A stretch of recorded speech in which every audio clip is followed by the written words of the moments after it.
يا رجالة مساءكم ورد. عايز النهاردة أكلمكم عن موضوع، وهو هل أنا فخور باللي أنا عملته؟ والمقصود هل أنا فخور باللي أنا عملته على اليوتيوب؟ وقبل ما أبدأ خلي في علمكم إن أنا خلاص هتم 18 سنة الحمد لله، خلاص مش هبقى ماينر. وأنا بادئ يوتيوب تقريبا من وأنا عندي 15-16 سنة، فمن أول ما تميت 16 سنة وأنا اللي هو عارف مش مريح نفسي. خلاص أنا بقيت راجل عايز أعتمد على نفسي أكتر، عايز يعني أجرب أشتغل أي حاجة ولا أخش في أي حاجة، واخد بالك، سواء على النت أو حتى بره. يعني أنا حاولت أكلم أهلي حتى في الموضوع ده، أشتغل أي حاجة يا عم، نقاش، صبي حلاق، صبي. فما كانش قدامي خيار غير يعني اللي هو الشغل على النت عموما. وسمعت فيديوهات كتيرة أوي عن كذا بيزنس موديل، بس اليوتيوب لقيته ان هو مناسب ليا. ده غير طبعا ان انا مش واخده كبزنس وطبعا مش بطلع حاجة، بس اللي هو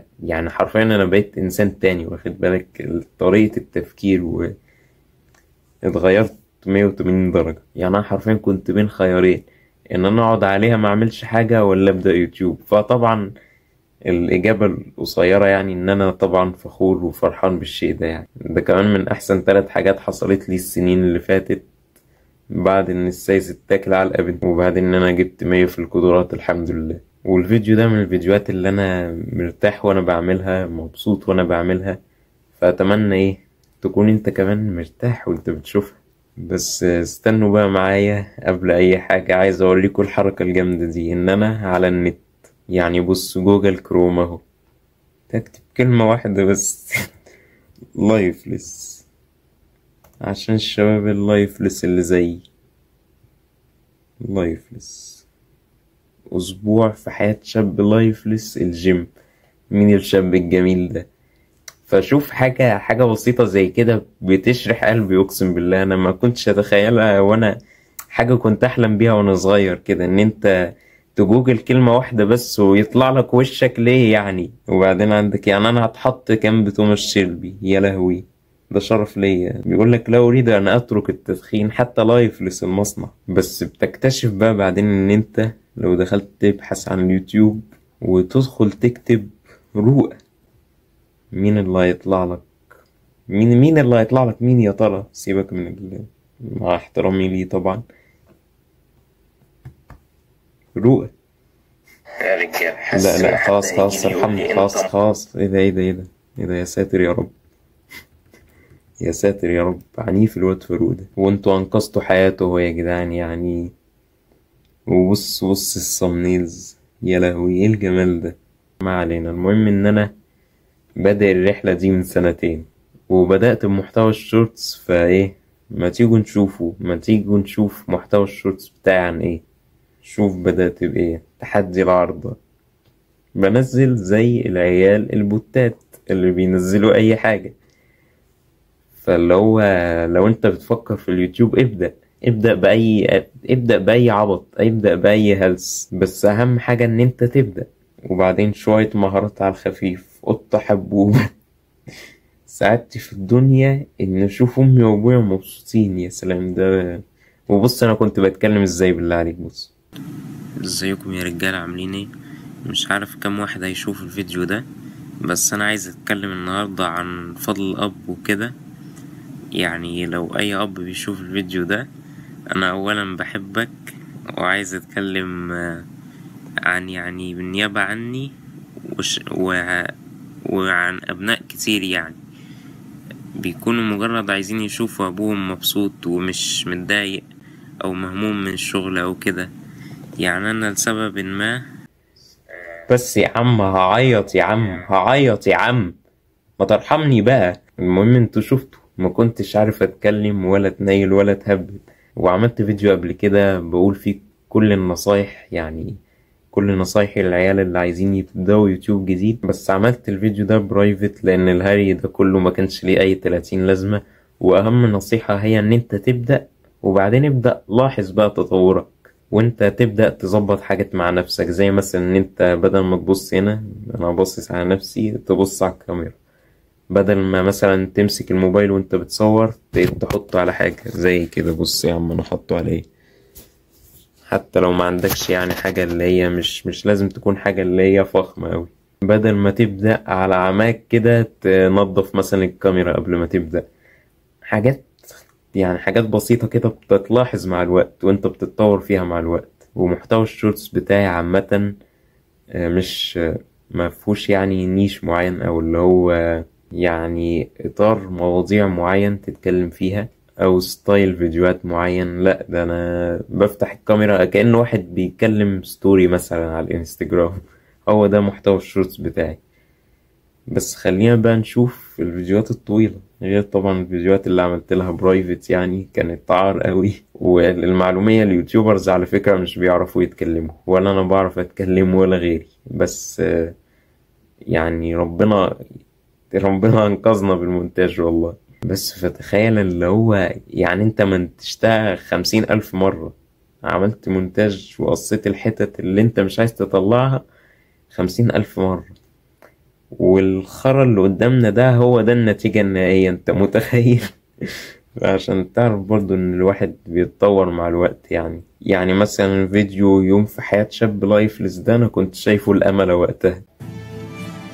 يا اعلاناتك يا فاروق، يا اعلاناتك يا عم، ده انت بتاخد فلوس على قلبك يا فاروق. شوف، بتمرن رجله. يا راجل جيت على بالي قلت اما اركب الستارة. شوف، حتى مفيش اي اداء، مفيش دمه تقيل. دمه تقيل. ثانية ارفع الجودة بس.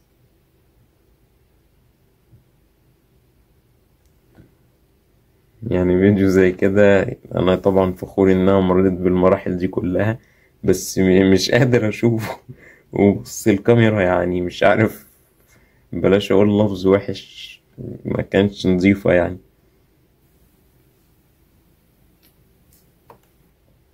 ودي من سلبياتي ان انا بستخف بدمي شوية. شوف، قلت اما انزل اصلي العصر وبالمرة اعمل مطلعش من المكان ده غير لما اعمل 100 عدة واقول. تعالوا نشوف. 100 عدت ولا ايه بس. وبعدين برضو نزلت فيديو 300 عدة ضغط، عملته برايفت الحمد لله. ومش عارف ولا يعني 8 كومنتات ولا كومنت بيشتمني فيها، مش عارف ازاي. اصل اللي هو 100 عدة عقلة 200 عدة ضغط، ما انت مش ديفيد جاجنز يا ابني. وبعدين حرفيا انت كسبت صلاة النبي، ولا حتى هتعمل عضلات بالطريقة دي. بس كنا شباب بقى، وبعدين احسن ما نقعد ما نعملش حاجة. حتى الفورم بتاعته، لا الفورم بتاعتك مش عجباني يا كابتن. المفروض بتنزل للآخر وبتطلع للآخر. يا تعمل التمرين صح يا ما تعملهوش. كتبته. بص بص بص الكرنج. بص الكرنج. كنت بكتب انجليزي فاكر. شفت الغمزة؟ يخرب بيت الكرنج. بس في حركة الحقيقة جامدة. الفيديو ده كله حركة واحدة بس اللي عجبتني. بص بص الحركة، أيوه، حركة سافلة، حركة سافلة. بص بص تاني، بص تاني واحدة وأنا ساكت بقى.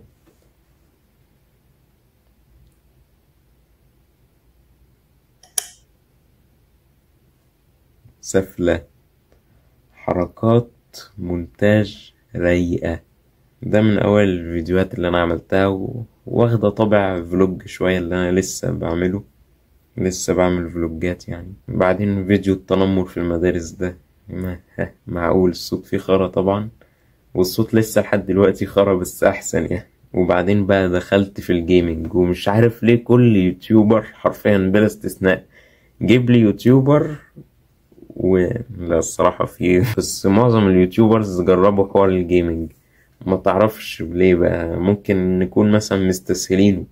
يعني أنا عن نفسي كنت فاكر مثلا الأفكار التانية بتخلص، بس الجيمنج هو أنت بتصور نفسك وأنت بتلعب وخلاص، الأفكار مش هتخلص. بس طبعا بقول في الفيديو ده ليه أنا سبت الجيمنج، والحمد لله خدت خطوة جميلة جدا.